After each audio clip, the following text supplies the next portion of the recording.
सुर्खियों में।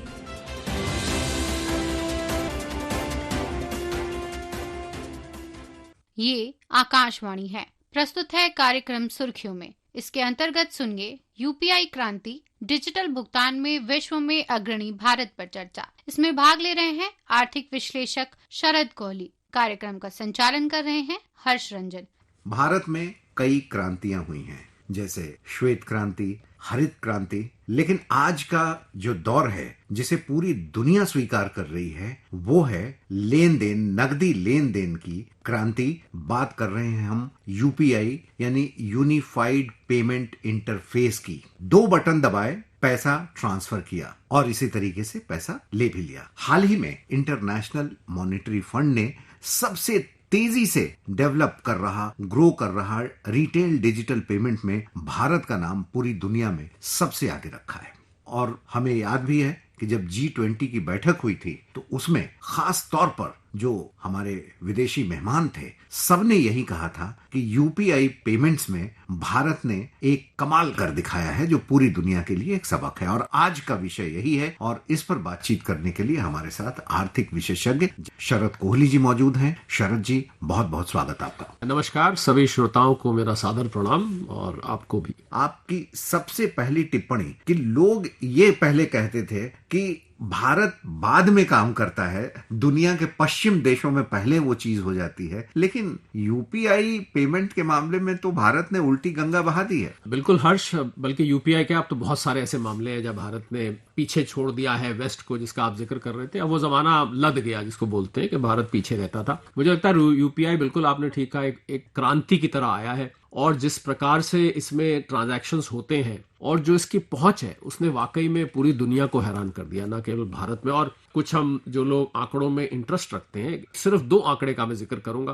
कि टोटल नंबर ऑफ ट्रांजैक्शंस कितने हो रहे हैं और टोटल कितने के ट्रांजैक्शंस हो रहे हैं। तो अगर नंबर ऑफ ट्रांजैक्शंस की बात करें और हम जून महीने की बात करें, अब हम जुलाई में है, पिछले महीने के, अभी ये महीना तो चल रहा है, 1900 करोड़ से भी ज्यादा के ट्रांजैक्शंस हुए। इसका मतलब हुआ कि रोज के आपके करीब करीब 63 करोड़ ट्रांजैक्शंस, और जो लोग मिलियंस में देते हैं 630 मिलियन ट्रांजैक्शंस रोज के। और अगर वैल्यू की बात की जाए हर्ष, तो इसमें आप देखेंगे कि 24 लाख करोड़ पिछले महीने में टोटल ट्रांजैक्शंस आए हैं। और मैं बड़ी इंटरेस्टिंग एक बात इसमें से निकाल रहा था। वो इंटरेस्टिंग बात ये थी कि अगर 24 लाख करोड़ के ट्रांजैक्शंस हो रहे हैं और जिस रफ्तार से ग्रो कर रहा है, करीब 30-32% की इसमें ग्रोथ दिखाई दे रही है, तो बहुत जल्द 25 लाख करोड़ प्रति माह आ जाएगा। और 25 लाख को जब मैं 12 से गुना करता हूं तो करीब 300 लाख करोड़ आ जाता है। और आपको ये फिगर, जो लोग याद करने की कोशिश करें कि ये फिगर कहां से आ रही है, हमारी जो भारत की जीडीपी है वो इस समय $4 ट्रिलियन को पार कर चुकी है। $4 ट्रिलियन का हुआ मतलब करीब हम 350 लाख करोड़ के आसपास हम पहुंचने वाले हैं। थोड़ा बहुत इधर उधर मैं राउंड फिगर करके बता रहा हूं। मुझे ऐसा लगता है हर्ष, जिस बात पे आना चाह रहा था, कि हमारे यूपीआई के ट्रांजैक्शन की वैल्यू सालाना वो हमारी जीडीपी के नंबर को क्रॉस करती हुई दिख रही है बहुत जल्द आने वाले समय में। और एक बिल्कुल जो व्यक्ति कभी स्कूल नहीं गया, जिसने कभी पढ़ाई नहीं करी, उससे लेकर और एक मल्टीनेशनल में बैठे हुए एग्जीक्यूटिव, हर व्यक्ति इसको यूज कर रहा है। एक छोटे से गांव से लेकर एक बड़े शहर तक, एक सड़क के किनारे बैठे हुए वेंडर से लेकर एक 5 स्टार होटल तक इसका इस्तेमाल हो रहा है। और मैं हैरान तो जब हुआ हर्ष, मैं पीछे एक शादी में गया और वहां पर जब मैं सगन देने के लिए, आप सगन देते हैं कभी शादी में जाते हैं, वहां पर मैंने QR कोड लगा देखा। लोग सगन के लिफाफों की जगह अपने फोन निकाल कर और जो 1100, 2100, 3100, 500 जो देना चाहता था उससे पे कर। उससे भी ज्यादा हैरानी हर्ष मुझे जब हुई, जब मैंने एक बंबई में एक जगह एक सड़क पर गाड़ी रुकी, मैंने शीशा खोला, उसने कोई मांगने वाला था मेरे से, उसने कहा साहब कोई, मैंने कहा भाई मेरे पास खुले पैसे नहीं। आप हैरान होंगे सुन के, उसने गले में QR कोड अपने अंदर शर्ट में से निकाल के बाहर कर दिया कि साहब मुझे आप यूपीआई कर दीजिए। तो ये बताता है कि यूपीआई की आज पहुंच कहां तक हो चुकी है। और ये तब है, ये बात ध्यान देने वाली है कि अभी हमारे यहाँ स्मार्टफोन्स मात्र 66 करोड़ के आसपास है, यानी कि 142 करोड़ की आबादी में हमारे पास 66 करोड़ मोबाइल फोन, स्मार्टफोन्स हैं। तब ये इतनी पेनिट्रेशन है। पर अगर आप हाउस होल्ड्स लें, यानी कि जो परिवार है, उसमें करीब 85% हाउस होल्ड्स के पास स्मार्टफोन है, यानी कि घर में एक भी व्यक्ति के पास स्मार्टफोन है तो उसको सब लोग फिर इस्तेमाल करते हैं। तो ये यूपीआई की जो आप तेज रफ्तार देखते हैं ना, ये इसी वजह से कि जैसे जैसे लोगों के हाथ में स्मार्टफोन आ रहा है, जैसे जैसे इसकी पेनिट्रेशन ऑटोमेशन हो रही है। और माना जाता था हर शुरू में कि ये, जब मुझे याद है 2016 में आया था, अब तो 750 बैंक इसके साथ जुड़ गए। जब आया था ये बड़ा कॉम्प्लिकेटेड है, ये कौन इसको समझेगा, ये यूपीआई आईडी क्या होता है, ये आईडी कैसे बनती है, ये केवाईसी करनी पड़ती है। आज मैं अगर बिल्कुल आसान भाषा में कहूं तो बच्चों का खेल हो चुका है। कोई भी व्यक्ति अपना करके और अपने आप आपके बैंक कैसे ढूंढ के आ जाते हैं, इसमें लोग हैरान होते हैं। तो कुल मिला के मैं इसको एक चमत्कार मानता हूं, एक क्रांति मानता हूं। और जो इसने भारत के विकास में योगदान दिया है, मुझे लगता है वो बिल्कुल ही अतुलनीय है, उसकी किसी भी चीज से तुलना नहीं की जा सकती। बिल्कुल, और आपने सही कहा कि ये एक चमत्कार से कम नहीं है। भारत ने यूपीआई लेन देन में जो प्रगति की है, और इसी चमत्कार से पूरी दुनिया चमत्कृत है। साल 2016 में यूपीआई सिस्टम देश में लागू किया गया था। आज तकरीबन हम कहें 9 साल से अधिक हो चुके हैं, 10 साल होने वाले हैं। पिछले इन 10 सालों में जिस तरीके से जबरदस्त प्रशासनिक सुधार हुए हैं देश में, और फाइनेंशियल इंक्लूजन का काम जिससे हुआ है, लोगों के बैंक खाते खुले हैं, उस दिशा में यूपीआई एक बहुत बड़ा मार्गदर्शक रहा है और प्रगति का कारण भी रहा है। और आपने ठीक कहा कि यूपीआई हैंडल्स डेली जो ट्रांजैक्शन है वो 640 प्लस मिलियन ट्रांजैक्शंस रोज के हो रहे हैं। और सबसे बड़ी बात है कि इससे जो बूढ़े और गरीब परिवार के लोग भी हैं, जिनसे अक्सर हम पहले सुनते थे कि पैसे भिजवाए आपने मनी ऑर्डर से, या बच्चा कहीं काम कर रहा है, उनके पैसे कहीं गुम हो गए, कहीं चोरी हो गए, कहीं उनको पूरे नहीं मिले, आज उन्हें पूरे पैसे मिल रहे हैं। कहीं छूटे देने की जहां समस्याएं होती थी, वो समस्याएं खत्म हो गई हैं। तो मैं चाहूंगा कि आप थोड़ी सी टिप्पणी करें कि यूपीआई की सिक्योरिटी पे कितना सेफ है, क्योंकि बहुत कम सुनने में आता है कि गड़बड़ी हुई है। जब भी ऐसा माना जाता है, जब भी कहीं टेक्नोलॉजी होती है तो ऐसा कहते हैं कि उसकी काट पहले आ जाती है। आपने सुना होगा ये। तो जब भी कोई टेक्नोलॉजी का विकास होता है तो उसकी काट साथ साथ उसके चलती है। ये सच है कि कभी कभी इसकी सुनने में आता है कि किसी का अकाउंट हैक हो गया, पर मुझे ऐसा लगता है हर्ष, इसमें जो ज्यादा कारण है वो लोगों की खुद की लापरवाही की वजह से होता है। आपने अपना यूपीआई आईडी, आपने अपना क्यूआर कोड बिना देखे किसी का स्कैन करवा दिया, किसी और का कोड स्कैन कर लिया, आप किसी के कहे सुने में आ गए, या बहुत आसानी से आपने, किसी ने कोई चीज बेचनी चाहिए, आपने उसको कर दिया, तो आपने या कोई गलत उस पे नंबर डाल दिया। तो इस तरीके की जब गलती, या आपने फोन नंबर चेंज किया, उसको आपने केवाईसी नहीं कराई, वगैरह वगैरह। तो मुझे लगता है कि ज्यादातर जब सिक्योरिटी का इशू आता है, तो अगर हम 100 मान लीजिए ऐसे मामले आए, मुझे लगता है उसमें से 70-80 मामले ऐसे होते हैं जहां लोगों की खुद की जानकारी के अभाव के कारण। और वहीं मुझे लगता है आज के जैसा हम जो कार्यक्रम कर रहे हैं, ये कार्यक्रम वहीं सहायक होता है कि लोगों को ये जानकारी देता है कि आपको क्या करना चाहिए, क्या नहीं करना चाहिए, जिसको अंग्रेजी में हम डूज एंड डोंट्स कहते हैं। तो मुझे लग रहा है कि सिक्योरिटी की जो आपने बात पूछी है, पूरी तरह से सिक्योर है।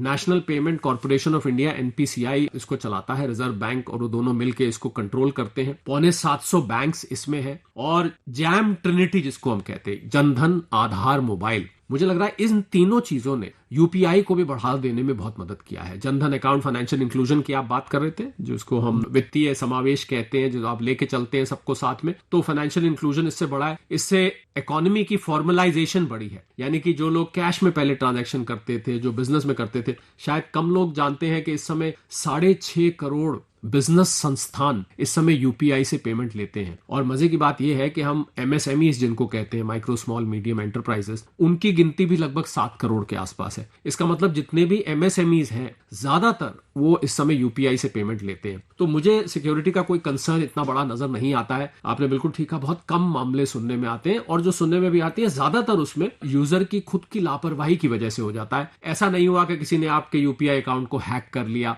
बहुत स्ट्रॉन्ग प्रोटेक्शन सिस्टम NPCI ने इसमें बनाया हुआ है, और इसको जब तक आपकी तरफ से ऑथेंटिकेशन नहीं होगा, जबकि आपकी तरफ से OTP नहीं आएगा, जब तक आप पूरी तरह से सिस्टम को नहीं पता लगेगा कि आप ही हैं, क्योंकि आधार से ये लिंक्ड है और आधार तो एक व्यक्ति का एक ही होता है, तो मुझे सिक्योरिटी की इसमें विशेष चिंता नहीं दिखाई देती। और सबसे बड़ी बात हर्ष, इसमें जो यूनिक बात जो दिखी, आपने फ्रांस का जिक्र किया, UAE का किया, श्रीलंका का किया, मुझे लगता है इसका फ्री होना, क्योंकि बहुत सारी बातें उठती रहती हैं कि इस पे चार्जेस लगा दिए जाए। बिल्कुल टोटली फ्री, जो लोग पेमेंट करते हैं वो जानते होंगे, उनका एक नया पैसा भी उसमें कटता नहीं है। जितने पैसे आप दूसरे को भेजते हैं उतने ही पैसे इसमें पहुंचते हैं, बिना किसी लाग लपेट के। इसमें बिल्कुल क्लियर है, कोई सर्विस चार्ज नहीं है, कोई सर्विस चार्ज नहीं, मिनिमम रखने का कोई चार्ज नहीं। और ये बहुत बड़ी बात है, क्योंकि आप जब आज तक लोग बैंक से ट्रांजैक्शन करते थे, डेबिट कार्ड यूज करते थे, क्रेडिट कार्ड यूज करते थे, और आज भी करते हैं, चेक से भी पेमेंट्स होती हैं, तो आप देखेंगे कि बैंकिंग प्रणाली भी कहीं ना कहीं आपको कुछ ना कुछ चार्जेस चार्जेस आपको देने पड़ते हैं। पर ये जो एनपीसीआई और रिजर्व बैंक द्वारा चलाया जा रहा अभियान है पूरा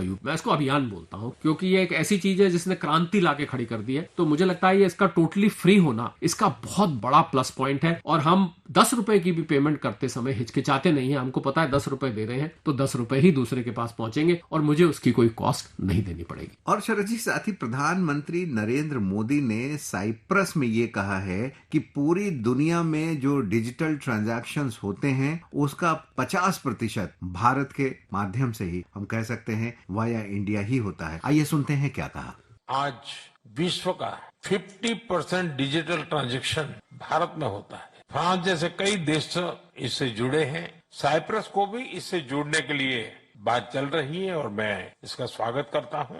भारत में एक आंकड़ा मैं आपके साथ शेयर करना चाहता हूं शरद जी। जितने डिजिटल ट्रांजैक्शंस हो रहे हैं उसमें से 85% डिजिटल ट्रांजैक्शन जो है वो यूपीआई के जरिए हो रहा है। यूपीआई ने जो बदलाव किया है, अब से पहले आप क्या करते थे? जब 2016 से पहले जब आप डिजिटली पेमेंट करते थे तो आप ऑनलाइन बैंकिंग करते थे, या आप अपना डेबिट कार्ड यूज करते थे, या आप अपना आप क्रेडिट कार्ड यूज करते थे। यही मुद्दे थे। और एक और चीज थी जिसको हम वॉलेट्स कहते थे, आपको याद होगा जी। ये वॉलेट्स आज भी हैं और ये इनकी इंटरऑपरेबिलिटी की बात करते हैं, क्योंकि आप कोई भी आप भीम है, पेटीएम है, गूगल पे है, बहुत सारे ऐसे एप्स हैं, उन्होंने अपने वॉलेट्स छोड़ दिए। आपको याद होगा पहले आपको इन एप्स में पैसा रखना पड़ता। तो जिसके पास होता था अब उसको पेमेंट आसानी से कर पाते थे। अब तो जरूरत नहीं है। कितनी जल्दी यूपीआई ने उसको आउटडेट कर दिया। आपके पास पैसा रखने की जरूरत नहीं है, हम सीधा बैंक से निकाल के दूसरे के बैंक में डाल देंगे ना। हम बीच में पैसे को कोई रखने की जरूरत क्या है? मुझे लगता है बहुत बड़ा बदलाव यूपीआई ने इस मामले में लाया है। आप अगर छोटी छोटी चीजों से भी देखें तो जो एक इंटरेस्ट का पेमेंट होता है वो अब पब्लिक को सीधे जा रहा है। मुझे वो वक्त भी याद है जब आप चेक से पेमेंट करते थे, आपके खाते से पैसे निकल जाते थे 2-4 दिन के बाद, और जहां जाने हैं वहां तक पहुंचते नहीं थे। 2 दिन का वक्त उसमें भी लग जाता था। अगर इंटरसिटी चेक होते थे तो और वक्त लगता था। कई बार तो मैं थोड़ा और पहले आपको 90 के दशक में ले जाना चाहता हूँ, महीने दिन लग जाते थे अगर किसी दूसरे शहर का आपने चेक डाला तो बैंकिंग व्यवस्था में जो पारदर्शिता आई है, जो तेजी आई है, इसमें रॉकेट की स्पीड देने का काम किया है यूपीआई ने। यूपीआई आप बहुत अंदर तक फाइनेंशियल रिसर्च से भी जुड़े हुए हैं। आपको क्या लगता है कि लगातार इसमें इंप्रूवमेंट हो रहे हैं? अगला इंप्रूवमेंट और क्या हो सकता है? यूपीआई को हम और किस शेप में देख सकते हैं? मुझे लगता है कि यूपीआई अंतरराष्ट्रीय पेमेंट्स में जरूर आगे आएगा। अभी आप जैसे स्विफ्ट से पेमेंट करते हैं, आप अभी पेमेंट भेजते हैं बैंकिंग माध्यम से भेजते हैं, जिसमें टाइम लगता है, चार्जेस भी लगते हैं। तो मुझे लग रहा है जैसे जैसे बाकी देश इसको अडॉप्ट करते जा रहे हैं, हमने फ्रांस की बात करी, हमने यूएई की बात करी, हमने श्रीलंका की बात करी, और भी बहुत सारे देशों ने इंटरेस्ट दिखाया है। तो आप ये समझिए कि जब बाकी देशों में भी ये लागू हो जाएगा तो हमारा और उनका प्लेटफॉर्म एक ही होगा। तो आपको यहां से बाहर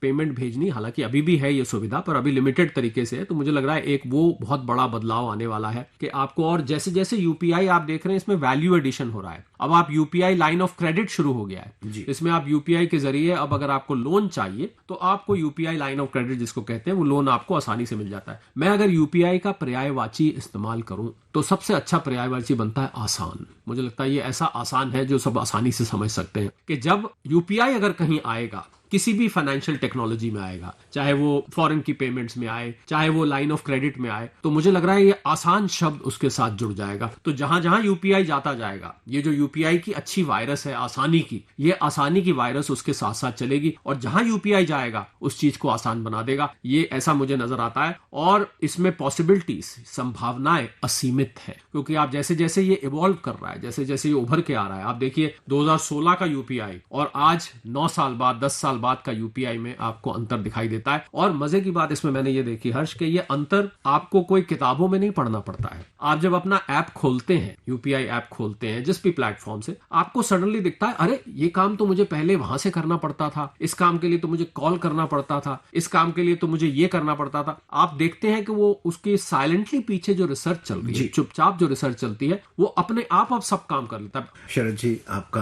आकाशवाणी से बातचीत करने के लिए कार्यक्रम सुर्खियों में बहुत बहुत धन्यवाद। शुक्रिया, थैंक यू।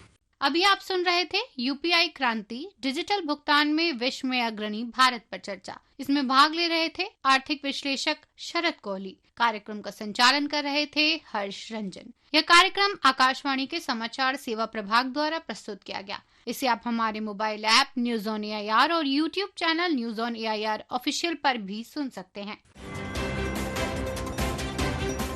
सुर्खियों में।